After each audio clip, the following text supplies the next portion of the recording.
بسم اللہ الرحمن الرحیم۔ السلام علیکم۔ ہمارے چینل سیرت النبی میں آپ سب کا ویلکم کرتے ہیں۔ ہمارے پیارے نبی محمد مصطفیٰ صلی اللہ علیہ وسلم کے زندگی کے واقعات پیدائش سے لے کر وفات تک ہم آپ سب کو واقف کروائیں گے۔ ہمارے پیارے نبی محمد مصطفیٰ صلی اللہ علیہ وسلم کے سیرت النبی کا گھروں میں پڑھنا اور سننا ہمارے گھروں میں برکتیں راحتیں آئیں گے۔ انشاءاللہ ہمارے گھروں سے پریشانیاں اور مصیبتیں دور ہوگی۔ آپ سب سے گزارش ہے کہ ہمارے چینل سیرت النبی کو سپورٹ کیجیے اور زیادہ سے زیادہ اس ویڈیو کو امت مسلمہ تک پہنچائیے۔ بسم اللہ الرحمن الرحیم۔ السلام علیکم۔ چلیے ہم اب سب کے سامنے فتح مکہ کا واقعہ بیان کرتے ہیں۔ رسول اللہ صلی اللہ علیہ وسلم کی پاک بیوی حضرت ام حبیبہ رضی اللہ تعالیٰ عنہا ابو سفیان کی بیٹی تھی، اس لیے ابو سفیان پہلے سیدھے اپنی بیٹی کے پاس پہنچے۔ یہاں پہنچ کر جب ابو سفیان بیٹھے لگے تو حضرت ام حبیبہ رضی اللہ تعالیٰ عنہ نے جلدی سے بستر لپیٹ کر اٹھا دیا۔ ابو سفیان کو اس پر حیرت ہوئی اور انہوں نے حضرت ام حبیبہ رضی اللہ تعالیٰ عنہ سے کہا، بیٹی میں سمجھا نہیں کہ تم بستر کو مجھ سے بچا رہی ہو یا مجھے بستر سے بچانا چاہتی ہو۔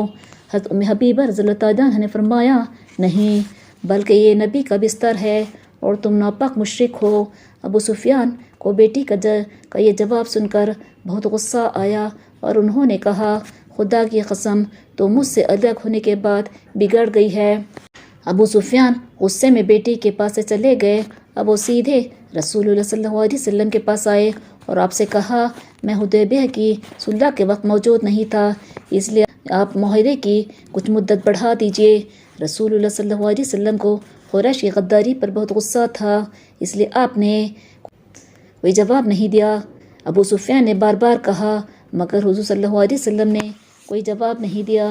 ابو سفیان سمجھ گئے کہ آپ صلی اللہ علیہ وسلم کو قریش کی غداری پر بہت غصہ ہے اور آپ معاہدہ نہیں بڑھائیں گے، اس لیے مایوس ہو کر وہ حضرت ابو بکر رضی اللہ تعالیٰ عنہ کے پاس آئے اور ان سے درخواست کی کہ آپ محمد صلی اللہ علیہ وسلم سے سفارش کر دیجیے، مگر حضرت ابو بکر رضی اللہ تعالیٰ نے سفارش کرنے سے انکار کر دیا۔ ابو سفیان یہاں بھی ناکام ہو گئے۔ اب وہ حضرت عمر رضی اللہ تعالیٰ عنہ کے پاس پہنچے اور ان سے بھی وہی کہا کہ میری سفارش کر دیجیے، مگر حضرت عمر رضی اللہ تعالیٰ نے نہایت غضبناک ہو کر جواب دیا، کیا میں رسول اللہ صلی اللہ علیہ وسلم سے تمہاری سفارش کروں گا؟ خدا کی قسم اگر کوئی بھی نہ رہے تو میں تنہا تم سے لڑتا رہوں گا۔ ابو سفیان حضرت عمر رضی اللہ تعالیٰ عنہ کو برا بلا کہتے ہوئے یہاں سے بھی اٹھ گئے۔ پھر وہ حضرت عثمان رضی اللہ تعالیٰ عنہ کے پاس پہنچے مگر انہوں نے بھی انکار کر دیا۔ آخر میں وہ حضرت علی رضی اللہ تعالیٰ عنہ کے گھر پہنچے۔ اس وقت حضرت علی رضی اللہ تعالیٰ عنہ کے پاس ان کی بیوی یعنی حضور صلی اللہ علیہ وسلم کی صاحبزادی حضرت فاطمہ رضی اللہ تعالیٰ عنہ بھی بیٹھی ہوئی تھی اور ان کے لڑکے حضرت حسن بھی تھے جو اس وقت بہت چھوٹے تھے۔ یہاں آ کر ابو سفیان نے حضرت علی رضی اللہ تعالیٰ عنہ سے کہا، علی میں تمہارے پاس ایک کام سے آیا ہوں، تو محمد صلی اللہ علیہ وسلم سے میری سفارش کر دو۔ حضرت علی رضی اللہ تعالیٰ نے کہا، ابو سفیان رسول اللہ صلی اللہ علیہ وسلم جس بات کا ارادہ فرما لیتے ہیں تو پھر ہم اس کے متعلق آپ سے کچھ نہیں کہہ سکتے۔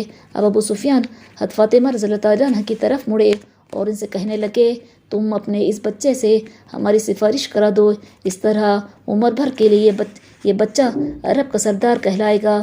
مگر حضرت فاطمہ رضی اللہ تعالیٰ نے جواب دیا کہ ابھی بچہ ہے۔ آخر ابو سفیان بالکل مایوس ہو گئے۔ اب انہوں نے حضرت علی رضی اللہ تعالیٰ سے کہا کہ میں بڑی مشکل میں پھنس گیا ہوں، اس لیے تم ہی کوئی ترکیب بتلاؤ۔ حضرت علی رضی اللہ تعالیٰ نے کہا کہ میرے دماغ میں کوئی ایسی صورت نہیں ہے جس سے تمہاری مشکل ختم ہو سکے، مگر پھر بھی تم بنی کنانہ کے سردار ہو، اس لیے میرے خیال میں تم حضور صلی اللہ علیہ وسلم کے پاس جا کر مجمع میں یہ کہہ دو کہ میں معاہدے کی مدت بڑھاتا ہوں، اور یہ کہہ کر فوراً مکے کو روانہ ہو جاؤ۔ ابو سفیان کو اس وقت ہی بات بڑی غنیمت معلوم ہوئی۔ وہ فوراً مسجد نبوی میں آئے اور سب کے سامنے پکار کر یہ کہا کہ لوگوں میں معاہدے کی مدت بڑھاتا ہوں۔ یہ کہتے ہی وہ اپنی اونٹی پر سوار ہوئے اور اسے دوڑاتے ہوئے مکے کی طرف روانہ ہو گئے۔ جب وہ مکے پہنچے تو قریشیوں نے ان سے پوچھا کہ کیا کر کے آئے ہو؟ تو ابو سفیان نے انہیں بتایا کہ میں نے محمد صلی اللہ علیہ وسلم سے بات کی تو انہوں نے کوئی جواب نہیں دیا۔ اس کے بعد میں نے ابو بکر، عمر، عثمان، علی اور فاطمہ سب سے کہا کہ وہ سفارش کر دے، مگر ہر ایک نے انکار کر دیا۔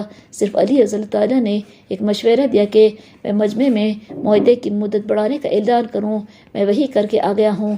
اس پر قریش کے لوگ جھلا گئے، تم آخر کر کے کیا لائے ہو؟ سب لوگ ابو سفیان پر برس رہے تھے، اور ابو سفیان ان کو قسمیں کھا کر بتلا رہے تھے کہ اس کے سوا کوئی صورت نہیں تھی، میں اتنا ہی کر سکتا تھا، وہی کر کے آ گیا ہوں۔ اب ہم اس واقعے کو ختم کرتے ہیں۔ انشاءاللہ ہم نیکسٹ ویڈیو میں ان واقعات کو بیان کریں گے۔ اگر ہماری ویڈیو آپ سب کو پسند آئی تو لائک شیئر کریے اور سبسکرائب کریے۔ اللہ حافظ۔